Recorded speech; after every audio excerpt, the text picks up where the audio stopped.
Bengoetxea Aizpurua Bilduren bozera maila Espainiako Kongresuan. Aizpuru Andrea, egunon. Egunon. Hain zuzen ere, gaurkotasunarekin lotuta bidegi kausu horren gaineko azken berritasunei buruz galdetuko nizuke. Justiziaz hirugarrenez berretsi du ez dela irregulartasunik egon AP bat autobidearen eraikuntza horretan. Otsailean zuek aurkeztu zenuten errekurtso bat auziaren artxibatzearen aurka. Lehen balorazio bat eskatu nahiko nizuke. Bai, bueno, esan beharra dago aspalditik datorren gai badela, hau. Eta, bueno, iskanbila dexente sortu da azken urteotan, egia da, eta egia da, hirugarren aldiz eman dutela gure eskaeraren kontrako epaia, baina kontua da gauza hauetan, batez ere, garrantzizkoena dela argitzea ze gertatu zen, ez? Epaia hori da, pentsatzen ari gara, gure abokatuek begiratuko duteia elegitea aurkezteko modua badago, edo egingo den ala ez, baina edozein kasutan badago ere beste bide bat ere auzitan, oraindik argitu ez dena, eta eskatzen dena da balorazio independiente bat egitea, ze hemen auzi honetan ere independentziaren edo balorazio independientearen beharra ere ikusi genuen, ez? Ikusiko dugu zer gertatzen den, ikustet gai hauetan gardentasuna egin behar dela, gardentasuna izatea dela garrantzizkoena. Ez duzu baztertzen beraz, momentuz elegite bat aurkeztea. Ikusiko da, ez dakit, momentu honetan ezin dizu besterik esan, abokatuek ikusi behar dute zertan datzan oinarria eta horren baitan hartuko da erabakia bai. Zalantzari gabe mundua ekialde hurbilera begira dago, horixe da eguneko albiste azkenean bai Israelgo gobernuak berretsi duela akordio hori eta berez gauerdian sartuko dela indarrean suetena. Poza dago, mesfidantza ere bai, zure kasuan zer denetari poza, nik uste dut lehendabiziko balorazioa dela poza adieraztea, bombak isiltzea oso berri ona da eta horrela ulertu dute ere bai palestinarrek eta bai israeldarrek ere ez. Gelditu egin behar zen, eta gerra gelditu egin behar da, beste hainbat gauza gero soluzio bidean jarri ahal izateko ez. Hori bai, mesfidantza ez gara filo, egia da ez garela filo, baina azken ze Israelek urtarrilean ere basuetena bat erabaki zen, adostu zen, eta bertan bera utzi zuen, eta nahi gai honetan eta gaur tristena iruditzen zaitena da, gerrak eta diplomaziak daukan kontu hori da, egia da, baina gaur egun ja denek badakigunean suetena izango dela, egun hauetan hiltzen diren pertsona horiek, ez? Ze bombardak eta jarraitzen ari dira momentu honetan. Eta da, dana da ulertezina, ez? Ulertezina edo oso zaila, ez? Eta horrela ulertu du jendeak ere, nik uste presiopean egon dela Israel eta azkenian horri esker egin diren mobilizazioi esker eta lortu dela momentu honetan, ikusiko dugu zertan dagoen, erpin asko dituen gauza akordioa da, ez dakigu ere letra txikia zein den, palestinarrek erabaki beharko dute ere, eta palestinarrek ontzat ematen baldin badute aurrera egin behar duen zerbait da, nahi eta nahi ez guk lagundu besterik ez dugu egingo, baina egia da, naiz eta suetena egon, ezin direla gauzak bere horretan utzi, hau ez dela bukatu, eta mobilizazioa kalean eta beharrezkoa izango dela, beraz, datorren astean ere, hemen Euskal Herrian ere badauda hainbat ekitaldi konbokatuta, badago lan uste bat konbokatuta, guk hori babesten dugu, eta uste dugu beharrezkoa dela ere jarraitzea, eta kaleak hartu duen pulso hori, nolabait ez geratzea. Zentzorretan, aste klabea izan da hauxe Espainiako Kongresuan, azkenean aurrera atera baita armen dekretuaren, armen embargoen dekretua, barkatu. Zaila zirudien, Podemos hortxe egondu baitzen azken momentura arte, espero zenuen, 180 graduko bira hori? Podemosen aldetik, diozu. Bueno, egia esan ikuste presioak izan dituztela eta logikoa zela, eta ez dakite beste erabaki bat hartzea zaila izango zela, egia da listoia oso altu jarri zutela, embargo fake deitu zioten, eta gero horrei baietza ematea, ez dakiz ze argudiokin egiten dezun, egia da, baina bueno, azkenian horrelatea zen, eta nik uste garrantzizkoena dela aurrera atera zela, eta eskerrak aurrera atera zen, ze, bueno, guk ere baditugu, hainbat gauza zintzildik daudela uste dugunak, edo arriskuan jar dezakeenak ere, bere hortan enbargu hori, salbuespen bat badago, ministro kontseiluak hartu dezakeena segun eta ze gaiak diren, eta enbargu hori saltatu aldezakete, guk eskatzen dugu eta eskatuko dugu aurrerantzean ere, hori kongresutik pasatzea, hau da baimena ematea, salbuespen horiei, baina, bueno, hala eta guztiz ere, eskas dauden gauza batzuk egonda ere, enbargoaren dekretuari baietza eman behar zitzaiola dudik gabe uste dut. Zuen babesa beraz, inoiz ez da kolokan egon naiz eta gehiago eskatu nahi izan? Ez da egon, ze oso garbi ikusi genuen, hasieratik hau egin behartzela, eta beharrezkoa dela, eta beharrezkoa izango dela, Israel isolatu egin behar da, eta isolatu egin behar da alde guztietatik. Ze bestela jarraituko du, orain arte egin duen suntxiketarekin, modu batetara edo bestera. Beraz, zigor hori ezarrin bertzaio. Israeli jakin dezan gauzak ezin direla horrela egin, eta ezin dela herri baten kontra joan dan bezala. Hori galdetu behar nizun, islamendu gehiago eskatuko duzuela Israelekiko, mezu hori KAF bezalako enpresei ere zuzenduta dako, modu batez? Claro, KAF enpresak egin behar duena da hausnarketa bat, eta ez da lehendabiziko aldian, ikuste horre akatsa duela denbora desente ja onartzerakoan edo lizitazioan sartzerakoan egin zutela, eta etzan izango inork ezer esan etziolako, langileek ere esan zuten, bere garaian, eta nik uste, planteatu dituzte galera ekonomikoak, nahi oso gogorra iruditzen galera ekonomikoi buruz hitz egitea aurrean dugun egoera horren baitan, ez?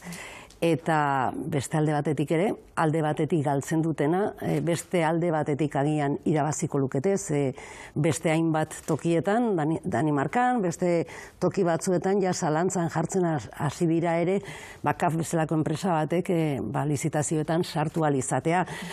Horrekin esan nahi dut, galerak beste alde batetik ere etorri daitezkela, baldin eta ez badute jarrera aldatzen ikuset, hausnarketa beraiek egin behar dutela, KAFen baitan eta serioski planteatu behar dutela. Arnaldo Otegik berak aipatzen zuen, berak ongi ezagutzen zituela KAFen kontuak, eta alboratu dezaketela kontratu hori, Eider Mendoza entzuten genuen, beste muturrean dagoen bertsioa ematen. Alboratzen badute kontratu hori, agian KAF itxi beharko luketela? Ez zait iruditzen, hain tragikoa izan daitekenik, eta gainera, ekonomian mailan beti daude, ez dakit, bersio desberdinak, eta oso erresa izaten da gauza bat esatea, eta bestean nik ez dut ezagutzen zein den ekonomikoki, ze galera eragingo dioten. Baina bai ikusten dut beste galera bat ere etorri daitekela, eta hori ere kontutan hartu behar dutela. Beraz, batetik edo bestetik balantzaren bi aldeak ikusitan, nik uste dut ekonomia arloa beste alde batetik ere jetxi daitekela ikusita, eta gero, ez dakit gizatasun zea batetik ikustea zer egiten ari diren Israelen, eta bueno, azken finean, lurralde okupatu du batean, eta lurralde okupatu bati nolabaiteko oinarria jartzen ari zara zure ekintzarekin, ez? Orduan, guzti horrei buruz, bata eta bestea, balantza berdinean jarrita, nik uste gehiago pixatzen duela batek, askoz gehiago besteak baino. Aipatu dugu kongresuan azkenean in extremis baina aurrera atera dela armen enbargoaren dekretua, ez da izan modu horretan. Aurrera atera den proposamen bakarra, mugikortasun jasangarriaren legea ere ala atera da, Podemosek azkenean abstentziora jo du. Zenbat denbora mantendu daiteke dinamika hori, azken unera arte ez jakitearena? Bueno, aste hontakoa ikusita esango nuke, baietz, mantendu daitekela, egia da, in extremis hartzen diala erabakiak, batzutan ere aurreko asteetan, igual okerrago izan zen gobernurako, zatik emaitza txarrak izan ditu eta galdu egin ditu hainbat proposamen, Bueno, aste honetan nolabait arrakasta izan duela gobernuak esan dezakegu, eta beraz horrekin jarraitu dezakela. Egia da ez dela oso zaila gertatzen ari dela, eta aste guztietan dana dagoela kolokan, eta dana, ez jakintasun bat badagoela, eta badirudi horrela izango dela ere aurrerantzean ere, baina, aste honetakoa ikusitan, nik esango nuke, baietz, oraindikan aguantatu dezakela, eta, nik uste aurrekontuak lortzen badira, orduan esango nuke baietz segurtzat eman genezakela, legegintzaldia bukatuko dela, eta bestela zailtasun gehiago izango dituela gobernuak aurrera jarraitu ahal izateko, ez? Baina, ez dakit, tirabira horretan mugitzen ari gara legegintzaldi osoa, hasieratik 2 urte, eta orain arte, behintzat, Sánchezek esaten duena eta gobernuko kideek esaten dutena, izaten da, jarraituko dutela eta jarraitzeko asmoa dutela, beraz, ikusiko dugu dena, ez jakintasun handia dago, eta nik uste gauzak aldatu daitezkela aste batetik bestera ikusten ari ganez. Aurrekontuak aipatzen zenituen, Sánchezek esan du argi eta garbi aurkeztuko dituela, naiz eta argi izan ez direla aurrera aterako, baina horrek suposatuko leke legegintzaldi osoan ez dela aurrekontu berririk onartu. Argazki komplikatu xamarra uzten duena. Bai, egia da, azken mugikortasun legearekin adibidez, azkenian ere, aste honetan atera dan, alen izan duguna, hor ere bazeudela diru funtsa hundiak, Europatik zetozenak, orduan, egia da, aurrekonturik gabe ere jarraitu dezaketela. Zaildu egiten dira gauza, guk azken finean, guk nahi duguna aurrekontuak egotea, elkarrizketak hasi dira ja, eta nahiko erresa daukagula esango nuke, ez ateratzea baizik eta negoziak eta prozesua, ez beste batez ere, 2 aldiz ja saiakera egin dugulako eta ez garelako zerotik abiatzen, ez lehendik egindako lana badago eta hainbat adostasun ja, joan den urtean ere lortu genitun, beraz nahiko erresa da eta uste dugu merezi duela guk aurrekontuak egotea nahi dugu, ze horrek Euskal Herrirako onurak ekarriko ditu, hainbat partida ekonomikoak behar direnak, eta partida sozialetan ere azentua jarriko dugu, nola baita esateko, eta espero dezagun egotea. Egongo den ala ez, ez dakigu. Ez dakigu, espero dezagun baietz, horrela errestu egingo delako ere, ze behin aurrekontu batzuk egondan, ikuste, orduan orduan ziurtzat eman dezakegula legegintzaldia jarraituko duela bukera arte. Horixe egoera Madrilen, baina gurera ere begira jarri behar dugu zalantzari gabe, gurean albiste izan baita, Jaurlaritzaren gobernukideen arteko tirabira azken egunotan, nola ikusten da hori guztia esitik?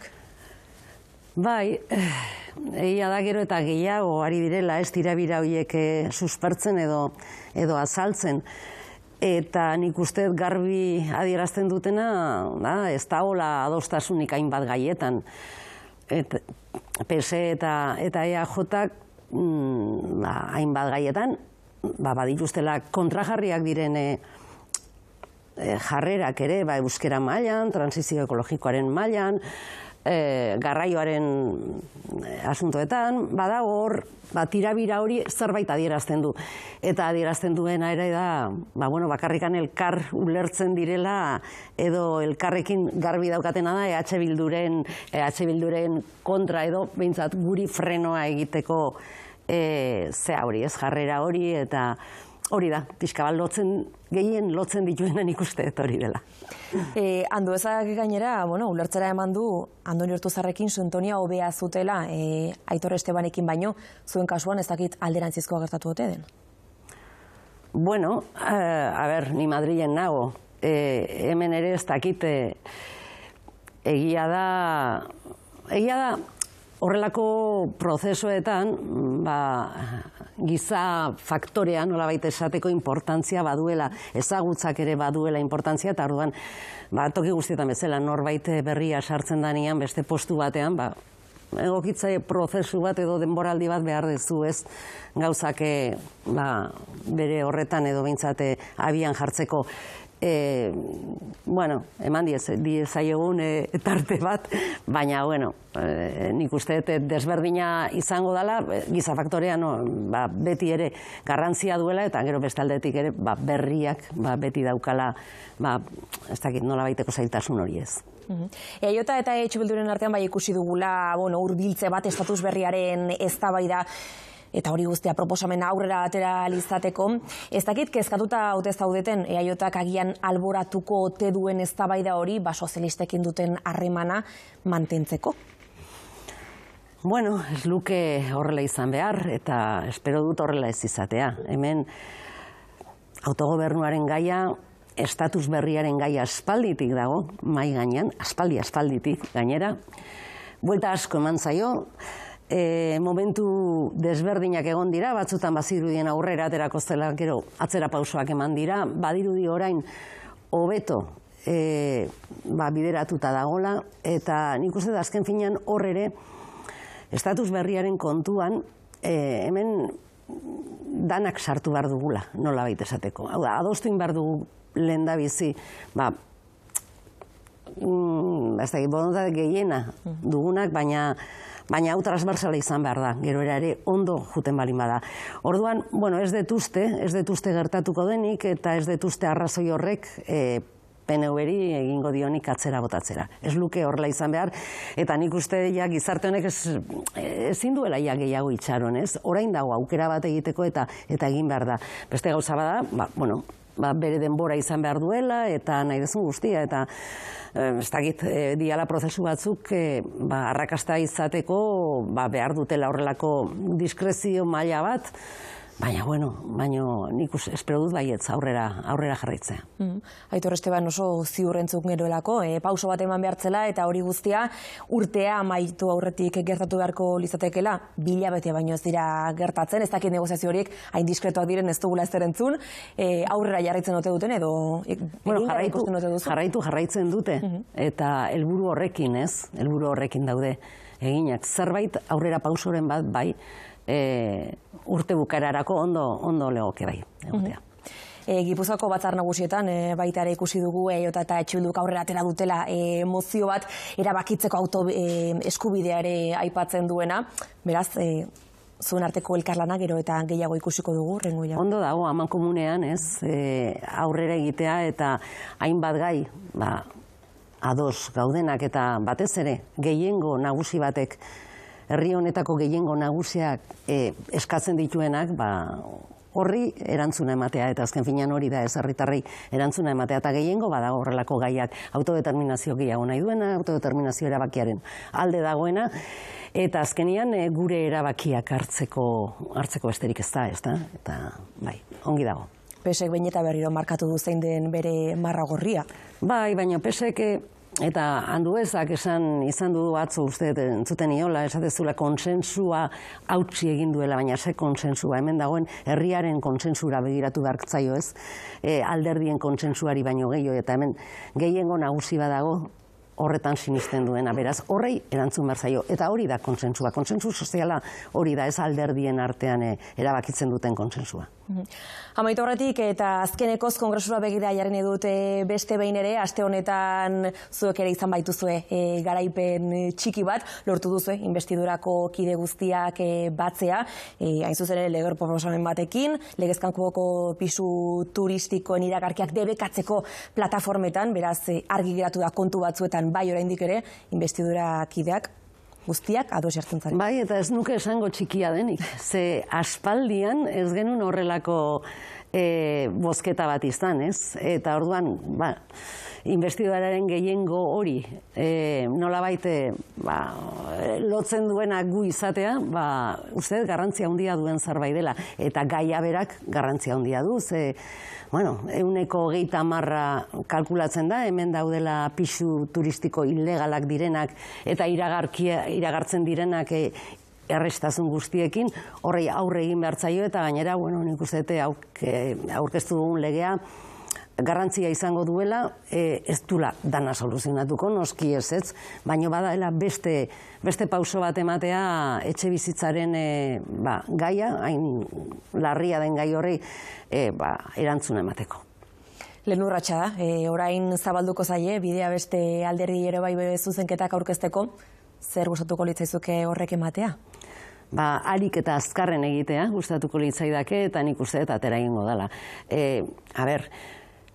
Pisu turistiko ilegalen kontra jartzen dana, horren alde jartzen ari da.